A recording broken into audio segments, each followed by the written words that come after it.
Bonjour, donc effectivement je vais vous parler de socialisation différenciée.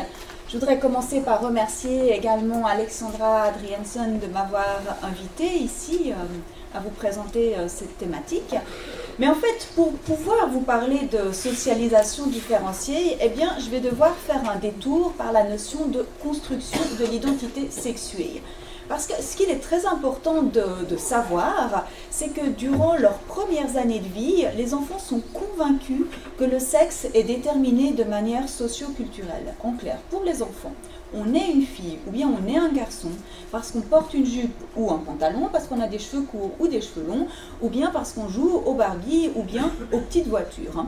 Par conséquent, pour les enfants, et c'est vraiment, j'insiste là-dessus, c'est vraiment tout à fait normal dans leur développement. Par conséquent, pour les enfants, eh bien, on peut changer de sexe en fonction des situations.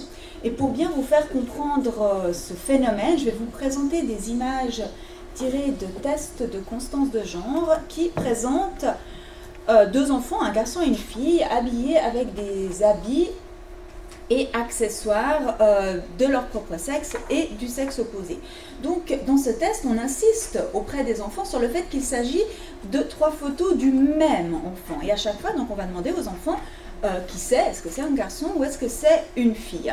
Et donc, les enfants qui n'ont pas terminé donc, leur construction identitaire, qui, oui, je le précise, se termine vers l'âge de 5-7 ans, les enfants qui n'ont pas terminé leur construction identitaire, lorsque vous leur demandez qui c'est à la 2e image, eh bien, ils vont vous dire c'est une fille. Quand vous leur demandez qui c'est à la 3e image, ils vont vous dire c'est un garçon, d'accord? Et c'est vraiment tout à fait normal dans le développement de l'enfant. Même chose avec la cible fille. Lorsque vous demandez à l'enfant qui c'est sur l'image 2, ils vont vous dire c'est un garçon. Quand vous demandez qui c'est à l'image 3, ils vont vous dire c'est une fille. Mais de manière tout à fait naturelle, sans que ça leur pose absolument aucun problème. C'est normal, on peut changer de sexe en fonction des situations. Là où c'est intéressant, en fait, c'est quand on regarde la première image, donc où les enfants sont tout nus. Là, sur cette image-là, la première image, quand vous demandez aux enfants est-ce que c'est un garçon ou est-ce que c'est une fille, la majorité des enfants donc, qui n'ont pas atteint le stade de constance de genre vont vous dire c'est un garçon. Et sur cette image-là, où vous voyez la petite fille toute nue, eh bien, une grande partie des participants et participantes vous diront la même chose, c'est un garçon. Alors, comment est-ce qu'on peut expliquer ça? Quand on demande en fait, aux enfants de justifier leur réponse, comment tu sais que c'est un garçon? Eh bien, la réponse est toute simple, il a des cheveux courts. Les enfants savent qu'il y a des zizi et des zézettes, je reprends exprès les mots utilisés par les enfants, mais ce n'est pas le critère déterminant pour dire c'est un garçon ou c'est une fille avant que l'enfant ait atteint en fait ce qu'on appelle le stade de constance de genre et que l'enfant soit âgé à peu près de 5-7 ans. Comme c'est un développement cognitif, ce n'est pas strictement identique chez chaque enfant. Mais c'est relativement tard dans le développement de l'enfant. C'est que vers 5-7 ans que l'enfant a intégré que le sexe est stable à travers les situations, donc on ne va pas changer de sexe, on joue aux Barbie, aux petites voitures, et surtout que le sexe est déterminé de manière biologique via l'appareil génital. Donc, qu'est-ce que ça a comme implication? Eh bien, ça a plusieurs implications. Tout d'abord, comme les enfants sont convaincus que le sexe est quelque chose de socio-culturel, eh bien, les enfants, durant cette période-là de leur vie, vont être très rigides face au fait de respecter les codes sexués en vigueur. Eux-mêmes savent qu'ils sont une fille ou un garçon et ils veulent se présenter aux autres comme ils savent qu'ils sont, d'accord? Comme ils sont convaincus que c'est l'apparence physique, les activités qui font que les autres vont voir qu'ils sont un garçon ou une fille, eh bien ils vont être excessivement attentifs à respecter ces codes sexués et puis surtout à éviter les activités qui sont étiquetées du sexe opposé. Autre implication, vous aurez bien vu que du coup, les enfants savent très rapidement ça c'est un truc de fille ou bien ça c'est un truc de garçon. Donc en fait ces étiquettes sont fortement utilisées par les enfants durant leurs premières années de vie. Donc ça nous amène à une autre question qui est à partir de quand dans le fond est-ce que les enfants ont des connaissances là-dessus, puis surtout comment est-ce qu'ils les acquièrent. Alors, à partir de quand, c'est vraiment très rapidement dans leur développement. Les nombreuses recherches qui ont été faites dans le domaine mettent en évidence que dès l'âge de 2-3 ans, les enfants savent qu'il y a des professions qui sont plus souvent exercées par les hommes et d'autres plus souvent exercées par les femmes. Donc en clair, qu'il y a des professions d'hommes et des professions de femmes.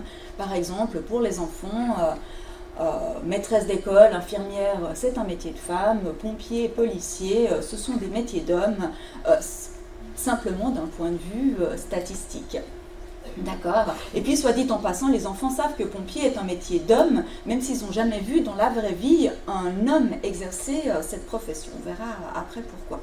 Et par ailleurs, dans le même temps, donc dès l'âge de 2-3 ans, là aussi c'est jeune, eh bien les enfants ont adopté pour eux-mêmes la plupart des codes de leur propre sexe, d'accord, que ce soit en termes de jouets, habits, accessoires, comportements, activités, émotions, et j'en passe. Donc, comment est-ce que des enfants aussi jeunes arrivent à se construire un réseau de connaissances à propos du masculin et du féminin? Alors, il y a deux choses à prendre en compte, deux aspects à prendre en compte. Il y a à la fois l'aspect, le côté des adultes, en clair, toute la socialisation de l'enfant, socialisation différenciée, et il y a aussi des processus inhérents au développement de l'enfant. Alors, très rapidement, du côté des adultes, très rapidement, parce qu'il y a vraiment de multiples recherches et j'ai vraiment pas le temps de les aborder, eh bien, la société, de manière générale, a des attentes et des attitudes différentes face aux enfants des deux sexes, et la société va encourager les enfants à adopter des attitudes typiques de leur propre sexe et à éviter les attitudes, jouets, activités, habillements, etc., typiques du sexe opposé. Quand je parle d'encouragement, découragement, je ne parle pas d'interdiction du style non, tu n'as pas le droit de faire ça, tu es un garçon. C'est de l'ordre du beaucoup plus subtil. Ça va être des encouragements différenciés, par exemple. Face à un garçon et une fille qui sont en train de construire en même temps un circuit de train électrique, eh bien, on va davantage féliciter le garçon. Waouh, c'est magnifique ce que tu as fait, etc. Par exemple, face à un garçon qui voudrait dans une ludothèque emprunter un poupon ou un berceau, on ne va pas lui dire non, je veux pas forcément, ça peut aussi arriver, mais on ne va pas forcément lui dire non, je veux pas que tu joues à la poupée, mais on ignore sa question, puis on va lui dire waouh, t'as vu ce magnifique camion de pompier, tu voudrais pas plutôt emprunter ça? Donc très rapidement, les enfants intègrent ces encouragements, découragements différenciés, et très rapidement, eh bien, effectivement, ils vont davantage se centrer vers ce qui est étiqueté de leur propre sexe. Alors là où j'insiste aussi, c'est que ces attitudes différenciées sont inconscientes de la part des adultes. Les adultes n'ont pas conscience de faire, d'agir différemment envers les garçons et les filles. Au contraire, on baigne à l'heure actuelle dans un univers en fait d'égalité des chances, et les adultes sont strictement convaincus d'avoir un comportement identique et égalitaire face aux garçons et aux filles. Au sein d'une même famille, les parents, ils n'ont pas envie de discriminer leur fils ou leur fille. Les membres du corps enseignant, ils n'ont pas envie d'agir différemment avec les élèves filles et garçons de leur classe. Mais néanmoins, c'est ce qu'on observe. Alors, filles et garçons ne sont pas mis sur un pied d'égalité par rapport à ce régime d'encouragement et découragement différencié, parce que les garçons sont beaucoup plus découragés que les filles lorsqu'ils souhaitent faire quelque chose d'étiqueté du sexe opposé. Ça va être beaucoup plus facile pour une fille, par exemple, de s'inscrire à un club de foot que pour un garçon d'aller faire de la danse classique, et donc d'avoir l'autorisation, l'aval de ses parents, de ses pères, etc. Alors du côté des enfants, parce qu'eux ils ont aussi vraiment une part active à jouer là-dedans, qu'est-ce qui se passe?